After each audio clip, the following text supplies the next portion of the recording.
You're listening to the Chronicles of a Gooner, the Arsenal podcast. I'm Martin Tyler, and you're listening to Harry Symeou.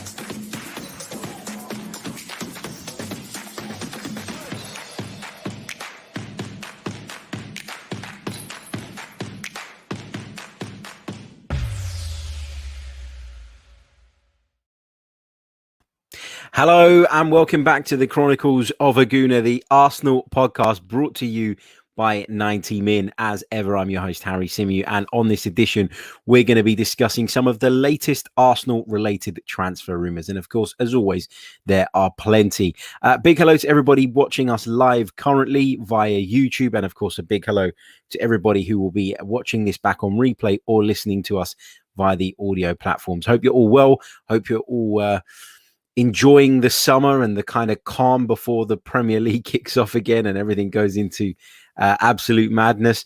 Put out a little tweet earlier on. I don't know if any of you guys are attending, but I'm going to be at the Emirates Stadium for the Mind Series matches between Arsenal and Chelsea, men's and the women's, on Sunday. Looking forward to getting back into the Emirates Stadium and enjoying a game of football. I know it's a pre-season friendly. I know it's not the most exciting thing in the world, but for me, just to be back is going to be really, really cool. So massively looking forward to that. And as I always say, if you spot me, come over and say hello, because remember, you guys see my face every single day. I don't always see yours. So it's harder for me to recognize people from the channel based on the small little icons that I get, and some of you don't even have your real pictures, which is fine, but it's difficult for me to spot people. So if you do see me, do not hesitate to come over and say hello. I'd love to hear from you guys. I'd love to meet some of you guys as well. So make sure you do so. Let's say some good mornings. Let's say good morning to Nathan Hunt, to Gooner72, to Josh Hunter, to Momadou, who says, morning, Harry, love your content. Stay blessed. Junior Gunner says, Big H in the building. Big hello to Olu, who says, great program. PAPP says, morning, hope you're well, mate. Julian is joining us from Perth in Western Australia. Tony Christensen joins us too, as does Banos, who says the background plus Harry's head looks like the Peruvian flag. Is that a transfer hint? I can tell you it is not a transfer hint. Big hello to Nishith, to Omar, and of course to Ravel as well. Hope you guys are all doing okay. Let's dive straight into it then. Let's discuss some of the latest Arsenal related transfer rumours. And the first one, and the one that we've led with in the headline, is with regards to Arsenal's alleged interest in Sergino Dest. Now, of course, the Barcelona right back has been linked with a move to the Emirates this summer because everybody knows that right back is probably a position that Arsenal will be looking to address this summer. Now, we expect Hector Bellerin to move on during this window, although at this moment in time, there is no real movement due to Inter, who are said to be leading the race and the most interested, and also the club that he wants to join being unwilling to meet Arsenal's transfer demand. So that one's hit a bit of a brick wall and it's not moving along at present. However, Arsenal have been linked with a number of right backs, one of which is Barcelona's Sergino Dest. And, you know, Barcelona's current situation with regards to the fact that they do need to reduce their playing squad, they need to reduce their wage bill so that they can even register some of their new players. It's a complete and utter mess at the Camp Nou at present. And so there is this feeling that if you want someone from that Barcelona squad and you go in with a relatively decent offer, you probably could attract that player. Now, I'm not saying that Sergino Dest to Arsenal is impossible for those very reasons I've just explained. But according to a report from Tony Juan Marti, who is a Spanish journalist, works for Sport over there, which is one of the big Barcelona-based publications, he says Arsenal have spoken to Sergino Dest about the potential of him moving to the Emirates. And while Arsenal's proposal is one that is economically better than what he's currently earning at Barcelona and what he stands to earn at Barcelona going forward, the player himself would prefer to remain in Catalonia. So that's really, really interesting because, you know, we could want him and we can think he's the right man. But at the moment, it seems that despite Arsenal going and making, or at least verbally making an offer or giving the player an indication of what they'd be willing to pay, it seems that he prefers to stay there. So football reasons, obviously, taking precedent, it seems, for Sergino Dest, because financially, I think Arsenal right now can outdo Barcelona. But what you've got is you've got a side that, despite all their problems, are likely to compete for the La Liga title, who are in the Champions League next season. There's some top talents there and really good players that he probably feels that he can benefit from playing alongside. So I'm not surprised that Sergino Dest wants to stay at Barcelona. My kind of hope was, when we were first linked to this player, that if we were going to get him, it would be because we'd be able to almost, and I keep using this word in the transfer market this summer, bully the likes of Barcelona. And I know under normal circumstances that sounds crazy, doesn't it? Arsenal bullying Barcelona. In fact, they've been bullying us for many years. But the fact that the Premier League clubs are in a much better position financially gave me that bit of hope that we could potentially force them to at least consider and then hopefully part ways with some of their talented players. But it seems Sergino Dest himself is adamant he wishes to remain at Barcelona. Now, we've been linked with a number of other right backs as well. We've been linked with the likes of Max Aarons, Tariq Lamptey of Brighton and Hove Albion. That one is not going away. We've been linked previously with Zeki Celik of Lille as a right back option. But for me, as I keep on saying, I don't see the right back position as the number one priority right now. Bellerin is still at the club. Ainsley Maitland-Niles is still at the club, who gives you another option, emergency cover. Ben White is due to arrive imminently, who, if needed, could fill in that position. Plus, you've got Cedric and Chambers at the club. While I think we do need a right back and we could really improve and upgrade on our current options, I still think that the centre of midfield is a much bigger priority, as is bringing in another goalkeeper. Remember, Arsenal really short on the goalkeeping front at the moment. And that segues me on nicely to the next story. And that is with regards to Runar Runarsson. Now, it was reported about a week or so ago that Runarsson would be on his way to Turkey to join Altayspor on loan for the season. However, the latest information is that loan move has collapsed. And that loan move has collapsed because the two clubs have not been able to agree on a loan fee for the goalkeeper. Now, Arsenal signed him for around about £1.5 million from Dijon in France. It was a signing that came out of the blue, and it was a signing that I think raised a lot of eyebrows. You know, who was this guy, Runar Runarsson, who hadn't exactly made the biggest impact in French football at Dijon, let alone sort of started attracting interest from some of the big players in Europe. And Arsenal went in, they got him, they needed a goalkeeper. I think from what we've been told since Runarsson joined, it was very much with the view to him being the third choice goalkeeper. That's why the club then brought Matty Ryan in shortly afterwards. But it seems now that he's not even there. You know, he's not even at that point. He's not even considered as the third best goalkeeper at Arsenal. You've seen Arthur Okonkwo and Carl Hein given opportunities in pre-season to show what they can do. But now we're in a place where we need a second choice goalkeeper. Runarsson, clearly not up to it based on what we've seen of him so far. I would question whether he was ever up to it, to be honest. And I was surprised that we made the signing. But it was for £1.5 million, which is a largely insignificant amount of money when you're talking about elite Premier League clubs nowadays. And so I'm not going to kind of bang on and on about it. But, you know, it's one that just simply didn't work out. But Arsenal are said to now be looking at alternative clubs that they could send Runarsson out to on loan after, as I say, Altayspor were unwilling to, or seemingly unwilling at this stage, or unwilling anyway.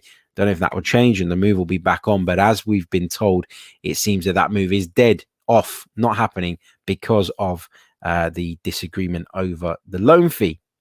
In other news, Ben White's medical is scheduled to take place today, according to widespread reports.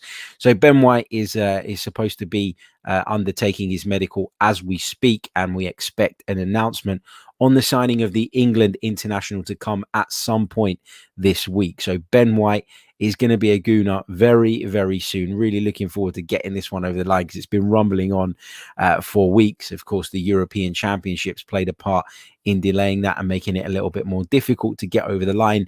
But that's where we are with that. So Ben White will become an Arsenal player imminently, it seems.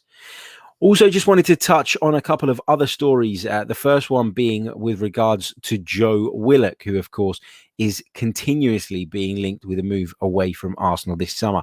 I've said it repeatedly. I think now is the time to cash in on Joe Willock. I don't think his stock will ever be as high as it is currently. And for that reason, I would be looking to cash in and get the maximum amount available for the young midfield player. I don't think he's going to cut it at Arsenal. And that's no disrespect to Joe Willock. I just don't think stylistically he fits into what Mikel Arteta is going to do. And unless there's a big U-turn in terms of how we deploy and how we apply our midfield, then I don't think that that's ever going to really work. So for me, Joe Willock is somebody that Arsenal probably should be looking to move on. And Steve Bruce, the Newcastle United manager, a manager whom Willock served so well, didn't he, towards the back end of last season, has reiterated his interest publicly in bringing Joe Willock back to Tyneside. However, he does say that they respect that he's Arsenal's player, and it's obviously down to Arsenal and it's down to Joe Willock with regards to what he wants as well. Some reports are saying that Newcastle are growing increasingly confident of striking a loan deal with Arsenal to take Joe Willock to the club for another season. And that, to me, just doesn't make sense from an Arsenal perspective. You know, I think Joe Willock is a good player, right? But not more than that. I don't think he's an excellent player. I don't think he's a fantastic player. I think he's a good player. And I think at Newcastle United, with all due respect, I think he found his level. What you've got now is a situation where loaning him out becomes a risk, because if that loan spell doesn't go as well as the last few months of the 2021 season went, then then you're in a place and in a position where his value will only decrease. So why not try and cash in now? Why not try and tempt Newcastle United into doing a deal that benefits not just them, because they're obviously very big on the player, but benefits Arsenal from a financial standpoint. And even if we were to bring in £15 million, that could be significant in Arsenal tying up some of their priority targets during this window. So I just think now is the time to do it. No loans. You say to Newcastle, put your money where your mouth is. You want Joe Willock. You've been banging on about him all summer. Steve Bruce has repeatedly spoken about Joe Willock and how much he wants him. So do it. If you're Newcastle United and you want the player, put your money where your mouth is. Come in and get him. Let's indicate to Newcastle that he is available, because for me, sending him on loan again, and yes, you get a loan fee most likely, but what's that going to do in the long term? Not a lot for me. So I would cash in now. But the Mail are reporting that Newcastle's preference, and it would be, wouldn't it? Because they don't want to spend money. Mike Ashley doesn't want to spend money, but their preference is that we sign him, or they sign him, on another season-long loan. The other bit I just wanted to quickly touch upon was with regards to Lucas Torreira. There's been a lot of discussion about Lucas Torreira and why he's not returned to the side yet. Lucas Torreira was part of Uruguay's Copa America side, and I know that Uruguay didn't go particularly far. And obviously, off the back of that, he probably should have been back by now, but he isn't back. He is still on holiday, apparently. And I think that's probably an indication that there is an acceptance within the football club and on Lucas Torreira's part that the move away is going to happen, right? We don't know exactly where yet. We don't know where his next destination will be, but it does seem as though that is the most likely thing. I know some people have been talking about maybe him coming back into the side and the role that he might play moving forward. But the fact, as I say, that he hasn't returned yet is probably a good indication as to what the future holds for Lucas Torreira. And I think his future is away from the Emirates Stadium. Now, he's been opening up lately, hasn't he, about some of the struggles that he faced after the loss of his mother. Obviously, really sad and tragic news. And the fact that he wasn't able to get there due to everything that's going on with the pandemic, obviously would have made it far more difficult for him to kind of process. He did eventually get back to Fray Bentos in Uruguay, where his family are situated. And he's spoken about how, having gone there, he didn't want to return to Spain. He didn't want to go back to Atletico Madrid because he knew he was going to be all alone again. And Lucas Torreira is someone who has never shied away from the fact that he does get homesick quite easily, and he does need his family and friends and, you know, support network around him. I think that's largely why it hasn't really worked out for him at Arsenal. I don't think it was ever about Lucas Torreira's ability. I think he's a good player. I think he's got plenty of really good attributes. There was a bit of a concern and a worry at the start of his Arsenal career about his size. I know a lot of people made that feeling known, but for me, that was never really an issue. You know, he's tenacious. He snaps at people's heels. He's physically very, very good, Lucas Torreira. But obviously, mentally, a lot of things have got him down. He struggled with a lot of those things, and he's really found it difficult to kind of focus on football. And maybe the love of the game has disappeared a little bit off the back of some difficult periods.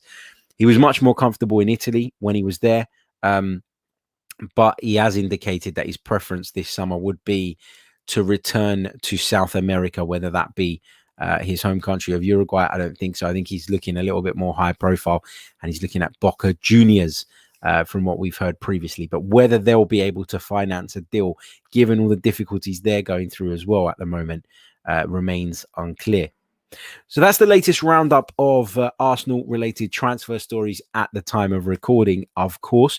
I am off to do some filming a little bit later on with Lee Judges, the main man himself. Lee Judges TV is up and underway, so make sure you head over to their channel, Lee Judges TV. You can find him and Dan Potts on there regularly talking through all things Arsenal and sport in general. So get over there, check that out, and I'll be recording a little video with Lee Judges while we're there to pop out on this channel as well a little bit later on today. So stay tuned for that. Get your questions in the chat box. Let's pick up some of those before we leave you guys. But first of all, I just want to quickly remind you that this podcast is currently sponsored by the brilliant guys over at manscaped.com. So if you are interested in sorting out your situation down below, then look no further than Manscaped. They've got some fantastic male grooming products. They will sort you out, I promise. Really easy. Anti-cutting technology, which is key when you're tackling that kind of area as well. So do get over to manscaped.com. And if you use our discount code, which you can see rolling across the bottom of the screen, it's 90min20, and you'll get 20% off as well as free shipping on your order. So you actually stand to save yourself a fair chunk of money. Manscaped.com for all your male grooming needs, and we thank them for their very, very kind sponsorship. Also, I've noticed overnight a few of you have been voting for us in the Football Content Awards. As I said yesterday, we weren't going to ask for it. We weren't really going to lobby about it, and we weren't really going to make a big thing. But I've seen so many votes coming through and people sort of DMing me saying they voted. So honestly, I'm so thankful and so grateful. So if you'd like to do that, you can either click on the link in the description, input the name, the Chronicles of a Gooner, in the best club content creator, or if you prefer, you can do it via Twitter. If you do it via Twitter, it will come up so I can see it, which is obviously great. Then I get a bit of an indication as to how many of you actually like the podcast and how many don't. But all you have to do is tweet the following: I am voting for @Chronicles_AFC in @the_FCAs for hashtag best club creator. You'll see it rolling across the bottom of your screen as well, and any support in that department is very much appreciated. Also, if you haven't hit a like on the video yet, what are you waiting for? Why haven't you done so? Please do hit the like button. It really, really does help. Let's check in where we are currently in terms of likes. Sorry for the bit of feedback there if you got any. Hold on a second. I've got the wrong phone in my hand, and Yeah, here we go. Okay, so here we go. Right now, we have got over 150 of you watching us across the multiple platforms, but we've only got 34 likes. Let's try and get that as close to 100 as we possibly can between now and the end of the stream. It really, really does help push the video out and the channel out to more and more people. Also, subscribe if you're new. And if you wish to go one further by supporting us by becoming a member, you can do so by clicking on the link in the description. It'll bring up all the information as to what comes with it. And we'd love to hear from you. Right, let's go and get some of your questions. I'm just going to pick out some at random. Where are we going with this? Here we go. Matt Tomo says, one of our members, hello, Matt. He says, what percentage chance do you give for a Lautaro Martinez transfer? We talked about this in a lot of detail, didn't we, yesterday? And I talked about how much I admire the player. I was waxing lyrical about Lautaro Martinez for probably a good 15-20 minutes, completely solo. Chances, though, of it actually happening for me are quite low. I'm going to say 10% at the moment. And the only reason I've even got a glimmer of hope in that 10% is the fact that, you know, if Arsenal are spending £50 million on a player that, in our eyes, in Ben White, wasn't seen as a priority at the start of the summer, then maybe there is more money to spend, and maybe there is enough money to convince or to tempt a struggling Inter and a struggling ownership at San Siro to consider their position on Lautaro Martinez. Also, the contract situation of the player is quite concerning as well for Inter. He'll be seen as one of their biggest assets at the moment, which naturally means, you know, they'll be trying to do whatever they can to avoid losing him in a kind of cut price deal. He's only got 2 years left on his current deal, which means after a year, he'll be in a really precarious position, in a position where midway through that last season, he'll be able to discuss and move with other clubs, etc., etc. But as of now, Lautaro Martinez hasn't signed that contract. I'm not saying he won't, but there has been quite a delay on this. It was a while back when his agent indicated that those discussions were taking place. So on that basis, I've got a glimmer of hope. 10% was my answer to that. Ermin Ganovic says, hi, Harry. Of the 5 players that have 1 year left on their contract, who would you keep, sell, and extend? Those players being Chambers, Kolasinac, Elneny, Lacazette, and Nketiah. Really good question. I'd probably extend Callum Chambers', especially if he starts the new season really positively. Again, I've been really impressed by what I've seen of him over the last few months. Kolasinac get in the bin. Elneny, I'd probably move on as well, to be honest. But obviously, if Arsenal don't make moves in the midfield between now and the end of the transfer window, then you probably need to keep him. So that one, I'm going to put a little bit of a caveat on it, is dependent on what business we're able to achieve. Lacazette, I think I would probably keep. I think I'm leaning towards keeping him. And that's largely because of the absence of a really good offer that makes me feel it's worth letting him go. You know, if you're talking about 15 to 20 million pounds for Alexander Lacazette, and that money can then be used to go and enhance the team in other areas, I'd probably do it. But if you're talking about less than that, then for me, if you're talking 10 million, just to throw a ballpark figure out there, then I actually think that he's probably more valuable to us over the course of the season than 10 million pounds is in the transfer market. So I'd probably keep him, and then Nketiah I'd move on as well, because like many of these young players that have come through at Arsenal, you know, not everybody is a Saka, not everybody is an Emile Smith-Rowe. And I think we have to accept that and understand that. And I just don't think he's going to make it at the club. I don't think it's fair on him either to keep him on board. Bonster says, what's happening with the dead wood? Well, Arsenal are desperately trying, aren't they, to move so many of them on. But equally, they're trying not to be completely robbed by some of these clubs that are circling around the dead wood, as we call them. You know, I do think there will be departures from Arsenal Football Club this summer. A lot of people kind of starting to get into a bit of a panic around whether we can actually move these players on. You can always move someone on if you're willing to lower your expectations in terms of price and lower your demands. So I expect Arsenal at some point in the window will look at the situation and say, well, this is not working.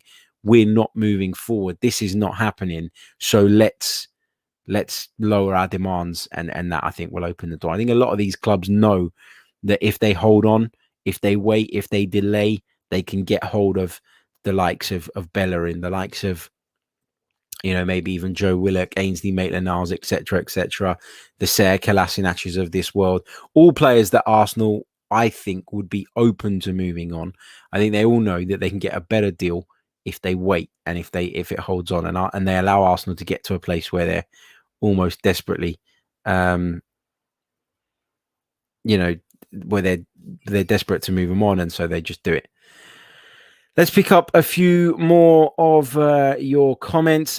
Bonster also goes on to ask about Frank Kessie at AC Milan, and I'm a massive fan of Frank Kessie. I've said that I'd love to see him at Arsenal, but he has been talking about how much he's loving life at Milan this week, so I don't expect that to happen anytime soon. Gooner 72 says, I'm old, Harry. I didn't get any of that sentence to vote for you. Instead, my friend, you can click on the link in the description that will take you to the voting page, and under the best club creator category, just type in the Chronicles of a Gooner, scroll down and hit the submit button. You don't have to fill in the whole page. You can just fill in the ones you want. So you can do it that way as well. Matt says, what are your expectations for Gabriel Martinelli in 2021-22? I expect Gabriel Martinelli to play a far more significant role than he did last season. I think at the beginning of the campaign, there was this, maybe not even at the beginning, but kind of midway through the campaign, when he returned from that injury, the knee injury, which was a severe injury. I think a lot of the remit was to kind of protect him, to make sure that it didn't reoccur, to ensure that he could get up to the fitness level required without having any setbacks related to that injury, of course. And I think Arsenal did that successfully. I thought towards the back end of the season, you saw him get more and more involved, more often than not from the subs bench, but he still was more involved. He was the go-to man at times from the substitutes bench, when previously it had maybe been Willian, much to the fans' dissatisfaction.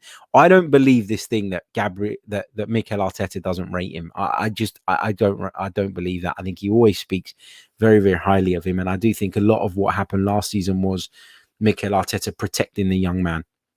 But now we're going to get a better indication, aren't we, of how ready he thinks Gabriel Martinelli is. I still don't think that Gabriel Martinelli should start every single game. I still think that in the wide positions where he's indicated he prefers to play, Pepe and Saka are the go-tos for me at this moment in time, unless somebody proves otherwise when the season starts. So I don't think he's a starter, but I do think he should play a significant role. I do think he's a very good impact player in that he can lift the tempo of a game again almost by himself. He can set the tone with pressing and aggression. And I think sometimes when games do go into a little bit of a lull, I think you can do with and benefit from a player like that. So yeah, I expect him to play a much more significant role. And if he doesn't, then I'm going to start asking questions about what exactly is going on there. Vishal says, hey, Harry, any update on the preseason friendly? So I was told a couple of days ago, as I reported to you guys, that Arsenal would be playing Watford in a behind closed doors friendly today, Wednesday.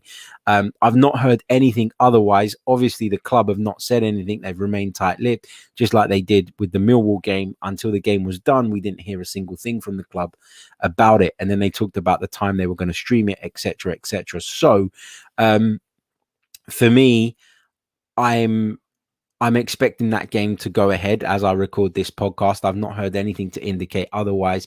I've seen a couple of others starting to report it as well on social media this morning. But yeah, as far as I'm aware, that game is going to take place. Could be wrong, but that's what the information that was provided to me. And it's the same source of information from where I found out that we were playing Millwall and from where I broke the score and the scorers prior to that becoming public knowledge. So there you go. What else have we got here? Let's take a couple more questions. Sanjeev Ingalagi says, given that how quickly players develop these days, is there a chance they may regress as quickly in the future as well? Interesting question, that.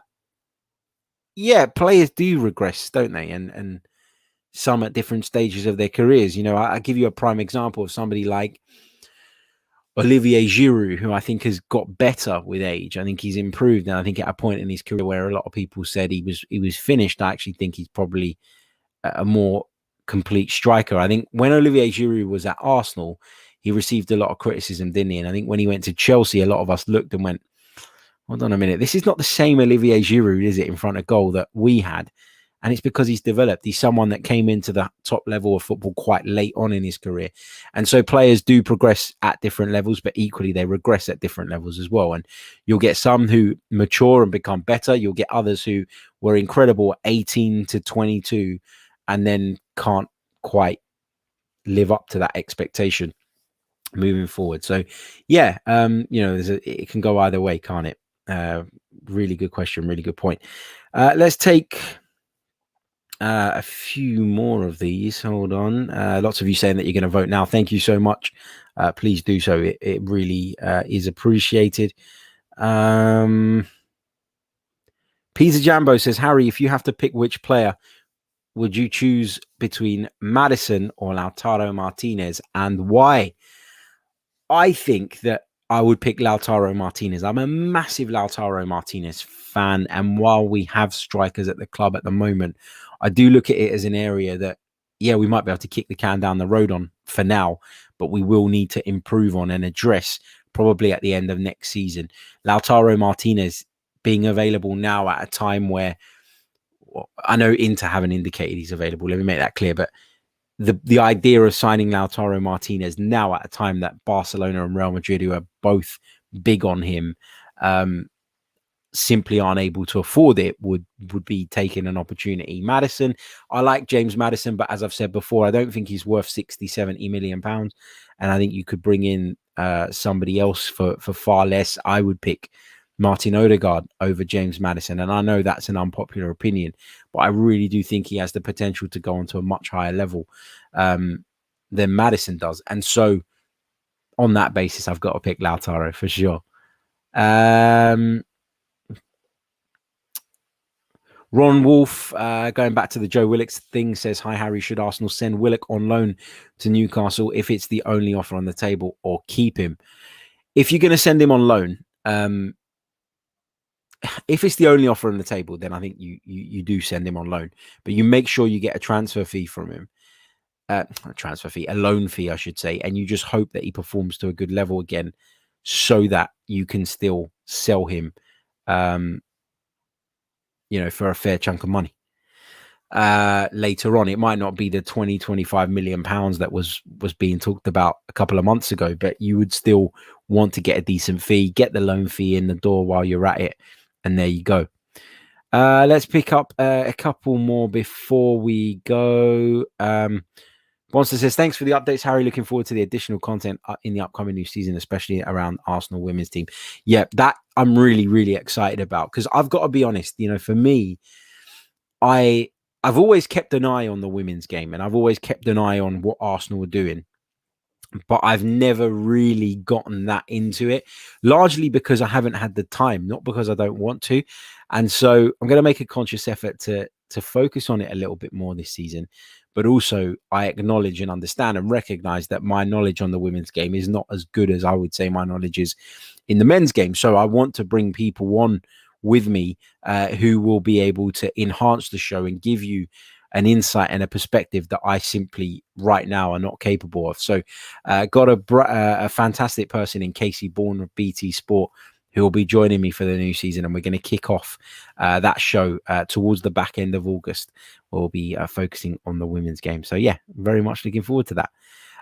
Assassin says, rumors that Cedric could be on the move this season. Have you heard anything? No,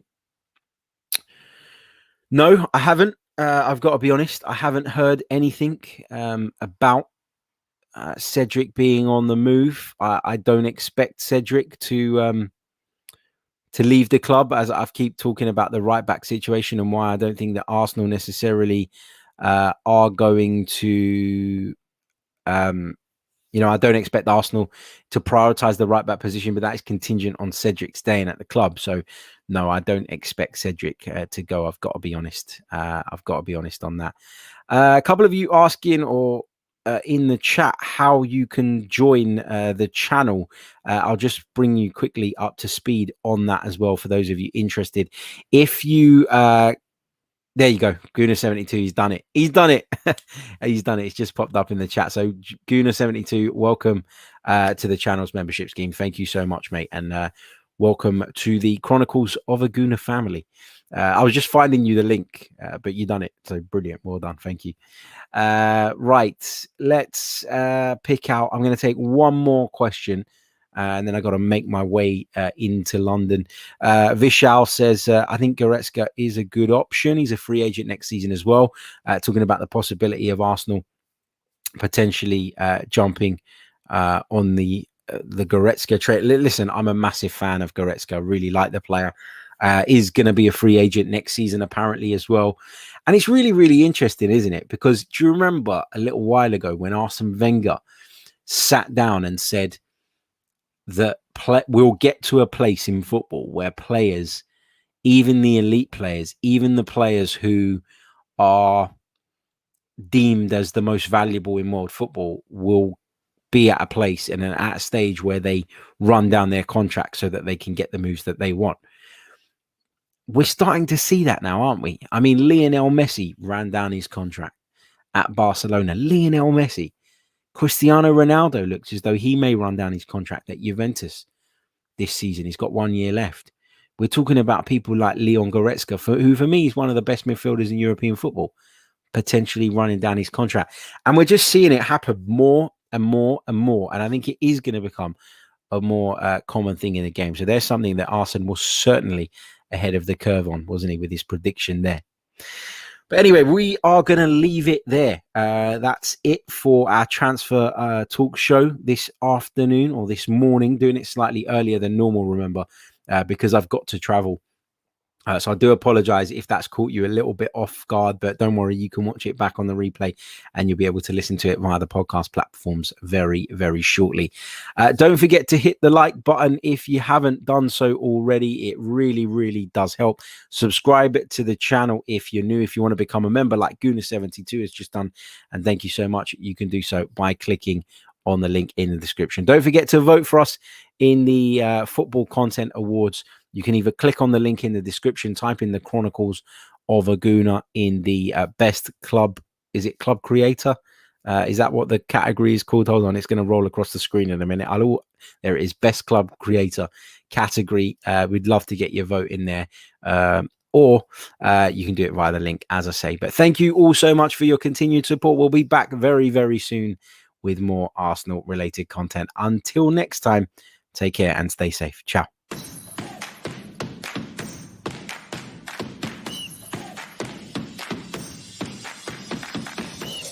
You're listening to the Chronicles of a Gooner, the Arsenal podcast. I'm Martin Tyler, and you're listening to Harry Symeou.